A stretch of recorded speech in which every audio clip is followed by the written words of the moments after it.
Hello guys, good morning mga kasanagaga. So ayan guys, kagigising ko lang. So ang mga kaganapan ngayon guys ay kanina madaling alas 12 o mag quarter to 1 na yata yun si madam ng gutom. Ay gusto niyang kumain. Pinaluto niya ako ng kanin na mais. So nagluto din ako ng paksiw na talapia. So ayan guys, good morning! Magluto ako katon. Ako diyan ka. Magluto ko og mais guys kay kaon si Madam Tutsi. Hi, Igutom guys. si Madam. Igutom si Madam, mukaon siya alas 12. Diba? Perfect guys si Madam Kuhay. Magluto ko mais para sa among prinsesa. Samok-samok ako ni kulutan ni. Ichan, ichan. Tapos magluto kong paksiw na ano. Tabunan kaya na ako niya no, para manginog siya pag unya ba. Butal ko sa bugas. Di sa bugas ba? Butan kanina ako no. Magluto ko paksiw. Paksiw na talapia guys. Magluto ka paksiw na talapia. Kailangan kayo.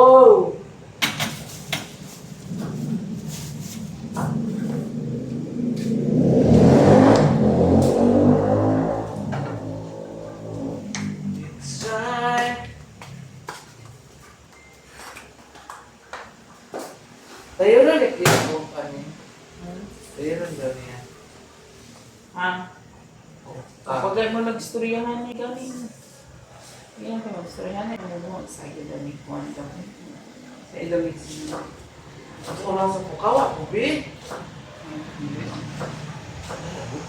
Nabuang naman ang kamising bata. Sa'yo Ay! makain. Yung sabay ka sa mga? Kanin mo. Ay sige. Ang buto sa oras ang nagsimbo mo. Inya. Dapat alas 4 para lang bigyan ko ng no? Ano? Labi mo muna po na. Sa din yung ginawa dito. Pinauna ko sa mga problema. Ayun lang naman yung problema. Ay, pangit. Yung na mawala ang problema. Bilis wala. Mamatay na. Mawala, nagmamatay ka. A few moments later.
og tubig guys kay malagpak pa na, malagpak.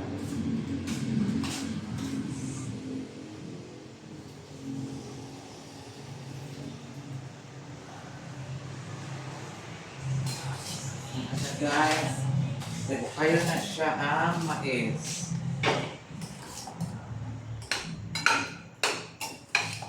Sabi mo gusto na mo magluto ng mais guys kay kahoy. Sabi kay magluto sa mais na sa kahoy. Dili gani gasol. Wala man naga. Wala ka na sa una ng gasol. Gasol pot. Araw, sosyala naman, gasol na.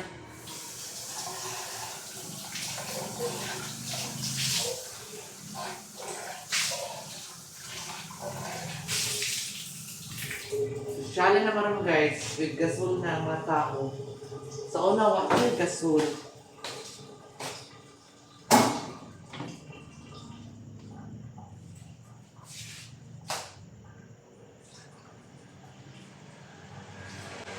Ang atong paksiw is plain na paksiw. Baga binisaya lang siya guys ha. Binisaya lang siya nga paksiw.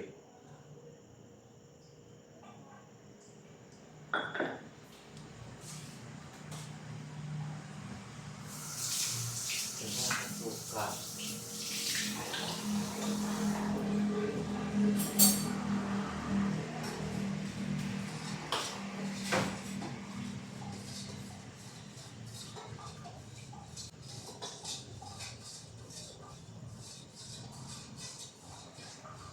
Butahan na tuog. Powder na paminta. Para perfect.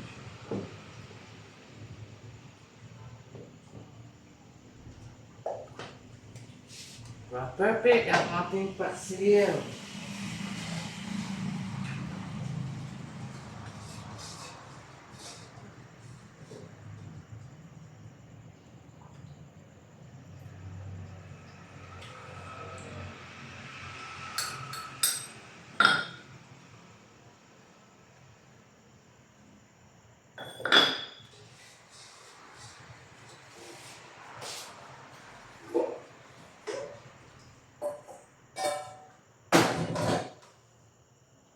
Diba?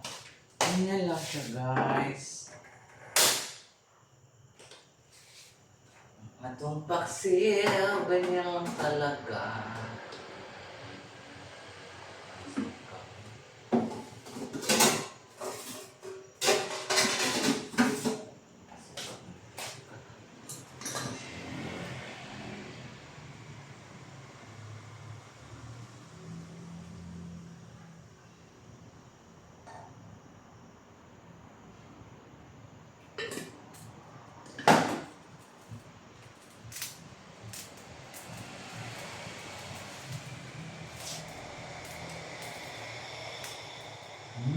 Perfect. Ang bango ng ano natin guys, rice. Ang ating rice ngayon is mais na kanon.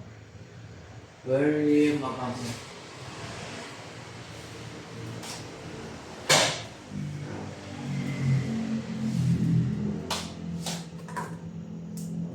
Ganyan, takpan natin ang ating paksiw at tapos ipainin na to ang kanin. A few moments later. Yan guys, ang finished product na niluto ko ngayon na paksiw na tilapia at saka kinitong adobo kanina tapos inihaw namin yung galing sa farm. So nasaan yung subahan? Subahan? Yung sausawan pala. O diba, napakagandang sausawan with sinamak. So, ayan na guys, magkain na si Madam Tochi. Mahirapan ako magdala, ako lang isa. So, ayan guys, mayroong nagpa-shoutout sa akin. Si Ma'am Leia Camariti from Bacolod City, Negros Occidental. Hello po ma'am, hello po sa taga Bacolod City at saka Negros Occidental. Ayan po, good morning po sa inyo lahat dyan. So, Ma'am Hotel La Sarmiento. Nag-message po ako sa iyo. Pwede nyo rin akong tawagan, ma'am. So, ayun, ma'am. And, ayan, ang mga ganap-ganap ni Sarah ngayon ay, yun nga, maglinis tayo. Always tayo maglinis. Kasi ayaw natin na mayroong mga alikabok.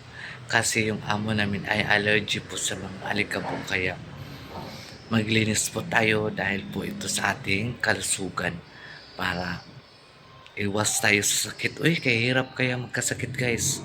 Diyos ko. Malapit na po ako magpunta doon sa lamay ng asawa ng kapatid ko. Siguro saan, Martes na ng umaga ako mag-alis dito, guys. So, abang-abangan ng mga kabanata ni Sarah Gaga. A few moments later.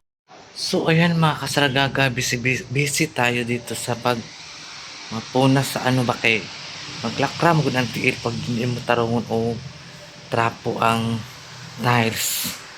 Maglakra talaga yung tiil, guys. So, ito po yung mga kaganapan natin. Sila Madam Tucci at saka si Zero Club ay nag-grocery sila kasi ting grocery naman 1 month naman, guys. 1 month kasi ang grocery dito sa mansion, sa rest house at saka sa farm. Tatlo ang grocery ni Madam, guys. Napaka mahal sa mga bilihin ngayon. So di na tayo magtaka, di ba? Pero di basta-basta ang mga ano ni Madam, guys. Mga groceryhan niya, 3 groceryhan niya. Dito sa mansion, sa farm, at saka sa rest houses ko. Mga dilata, mga kahit ano-ano ang mga binili ni Madam para sa konsumo doon sa mga trabahante. Sa farm, wala na din, abot din ng 1 month ang ano din. Pero yung asukal nila doon sa farm, din abot. Kasi palagi man sila nag-inom ng kape, so kailangan talaga nila ng asukal. So, ayan, guys, ang mga ganap ngayon ni Sarah Gaga. And then, Lunes na bukas, pagka Martes, magpunta na ako doon sa, sa Haya o sa lamay ni Ann. So, abangan ang mga kaganapan ni Sarah Gaga. So, ayan na yung mga nagpa-shoutout sa akin. Maraming salamat po sa inyong lahat. Lahat ng mga subscribers si Sarah Gaga. Maraming salamat po sa inyong lahat, guys. Sa inyong mga concern sa akin, sa inyong mga pag-condolence. Maraming salamat din po sa inyo. Hindi mawala ang abog, guys. Naadya po yung abog. So, kung saan mo punas kay ay naku, malapit lamang kasi sa to sa sa kalsada ang bahay ni Madam. At si Madam na siya doon. Ay, sakit talaga ng kamay ko dito. Ay, ano ba siya namanhin? Gusto ko talagang pahilot ba yung but pila na kabulan ang akong idala-dala sa akong bukton, guys. Diri yung sakit pa baba. Yung kabila ko lang yung kaliwa kong kamay. So sana Lord, wag naman mangyari ito at hindi ito iaabot sa kasi awa naman si Sarah Gaga. Wala na tayong pagkukunan ng suporta natin sa mama ko. Diba? So, pray lang tayo na sana okay na siya, hindi siya maglala. So, ayan mga kasaragaga, mga team Saragaga o team Maninay, maraming salamat po sa iyong pagsuporta, sa inyong walang sawang pagsubaybay sa aking mga vlog. Thank you. Yun lang talaga ang masasabi ni Sarah. Maraming salamat po sa inyong lahat, guys. Kasi ang daming mga pangyayari na hindi natin alam, di ba, no? So, thankful pa rin tayo kay God dahil binigyan pa rin tayo ng mga pag-asa sa buhay. Mga kailangan lang natin talaga, kapit lang tayo kay Lord. Hindi tayo mawalan ng pag-asa. Kasi andyan si Lord, malalapitan natin. Diba? Kasi siya ang nagbibigay sa atin ng lakas at hininga. Kung wala si God, wala po tayo dito ngayon sa ginagalawan natin. Diba? So, ayan mga kasaragaga. A few moments later.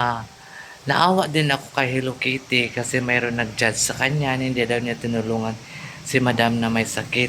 Alam nyo guys, si Hello Kitty guys, siya po yung pangalawang ano kay Madam Tucci kasi andito siya nakatira sa mansion ni Madam. Kung ano ang mga problema ni Madam, kung ano ang gusto ni Madam bilhin, ng mga halimbawa sa mga gamot-gamot, si Lablab po palagi ang tinatawag ni Madam Tucci. Kaya siya po ang nakakaalam. O, wag niyo po sabihin na si Hello Kitty walang pakialam kay Madam Tucci. Wag po kayo maganyan. Kasi hindi niyo alam dito guys, hindi niyo alam ang mga dito sa bahay ni Madam. Kung ano ang papel ni Lablab dito. Hindi niyo lang alam guys. Kaya kung sino man yun, good luck sa iyo. Pataka ra na imong baba na imong istorya. Ngayon pa jud kagkuan. Kahilas ba nimo mga istorya? Wala ka kabalo sa mong kinabuhi nila diri. Si Lablab ang ni Madam dito. Ang katiwala sa mga gamot niya. Magpunta siya sa doktor, andyan din si Lablab. O sabihin nyo, hindi nakatulong si Lablab dahil masakit si Madam. Hindi na inaalagaan niya si Madam guys. Lahat silang magkakapatid. Inalagaan nila si Madam Tucci. Wala naman siguro sinong kapatid na hindi natin alagaan. Kahit gaano pa yan kapangit ng ugali, kung gaano pa yan kaugaling basta kapatid mo yan, maawa ka. Baka ikaw, kapatid mo hindi mo nagawa yan. Tapos, ano mo kay Hello Kitty, baka gawain mo yan, no? Na hindi ka tumulong sa kapwa mo, hindi ka tumulong sa kapatid mo, kadugo mo. Ba't mo nasabi yan? Alam mo bang buhay ni Lablab? Alam mo ba ang buhay ni Hello Kitty? Hindi. Kaya si Hello Kitty, andito yan kay Madam Tucci. Andito yan sa nakatira sa mansion ni Madam Tucci. Dahil kung ano mga problema ni Madam, mandali lang sila lapitan. Yun ang totoo guys. Kaya huwag kayong huwag kayong magbas na Hello Kitty ng ganyan. Mali man yan. Makakasakit kayo ng damdamin. Kung ayaw yung manood ng vlog ni Hello Kitty, pwede mo naman i-escape. Huwag na lang kayong mag-comment to the highest level na talaga na nakakasakit po kayo ng damdamin ng isang tao. Hindi nyo naramdaman?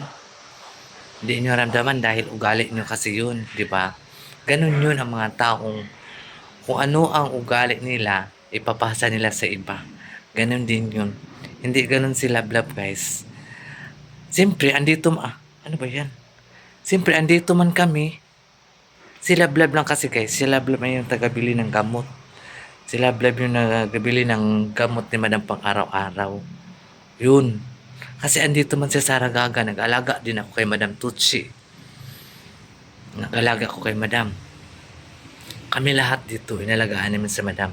Hindi namin pinabayaan si Madam dahil siya ang nagpakain sa amin. Siya ang nagsweldo sa amin. Kaya utang na loob namin sa kanya. At saka sa Madam Tucci, ano siya, hindi yung katulad ng iba na ano ba yung tawag dun eh? Basta napakabait ni Madam guys. Kaya, kung ano man yung nasabi nyo kay Hello Kitty dapat. Mag-comment ka ulit doon dahil ba ka udong, bayot ba ka tumpoy. Sabihin mo ito sa kanya, sorry. Kasi hindi mo alam ang buhay ni Lablab. Hindi mo alam ang pangyayari dito sa mansion ni Madam Tucci. O tinulungan ba ni Hello Kitty sa Madam Tucci na masakit? Oo, siya nagdala sa ospital. Siya nagpa-check up. Kami lang ang bali. Kung may lang yung assistant ba? Si Jing nagpainom ng gamot. Ako naman ay naghahilot sa kanya. Kung ano man naramdaman sa kanyang katawan. Ako naghihilot kasi palagi sa Madam anxiety. Ako ang tinatawag ni Madam. Lahat kami dito may mga roles guys. Ay huwag kayong mag-comment ng kanya na nakakasama ka at saka nakakairita ka, sarap mo basta huwag na tayo magsalita ng nakakasama kasi kakairita ka eh, nakialam ka ng buhay na may buhay. Dapat pakialam mo ng buhay mo, pakialaman mo ang buhay mo, ka makialam kay Hello Kitty kasi hindi ka kilala ni Hello Kitty. Kung kilala ka naman namin, alam namin kung sino kang hayop ka, no? Sana matauhan ka ba, no? Matauhan ka dahil gusto lang mo siguro mo mapansin o siyempre pinapansin ka nila dahil to the ano na, to the highest level na kasi yung comment mo sa kanya. Kasi pag comment ka sa akin, comment ka para na ako'y ano, na ako'y content. So ayan guys, mga kasaragaga, thank you so much. And sa walang sawang papanood sa mga vlog si Sara Gaga sa True to Life Story, sa aking mga ginawa araw-araw, sa aking mga kaganapan ni Sara kung paano si Sara nang maganda. So yan naman kayo no. So guys, ang hiniling ng Sara Gaga doon, skip my at si Sara Gaga.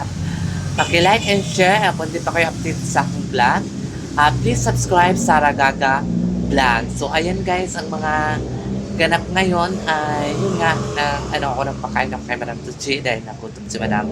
Dahil trabaho ko yan, gagawin ko ano ang dapat kong gawin para mapasaya natin ang ating amo. Di tayo mag kahit, di ba? Dapat sundin natin yung amo natin kasi nasa tama man yun, di ba? So, ayan mga Saragaga Vlog, balik ko na ako. Maraming salamat sa inyo na hindi nag-skip sa Ate Sara o yung nag-skip ni Ate Sara. Maraming salamat gihapon sa inyo. Diyos ko, ang hiningi ko lang sa inyo ay yun na, di ba? So ayan, kay Ma'am Leia Camariti from Bacolod City, Negros Occidental. Hello po sa taga Bacolod City and Negros Occidental. So, ayan, sa inyo guys. Okay, ma'am, ayan Otela Sarmiento. Hello, ma'am Otela Sarmiento. Nag-PM ako sa'yo. Nag-comment ako doon sa mo gan. Ma'am, ayan. Thank you so much sa inyong lahat kay mga Saragaga and I love you so much.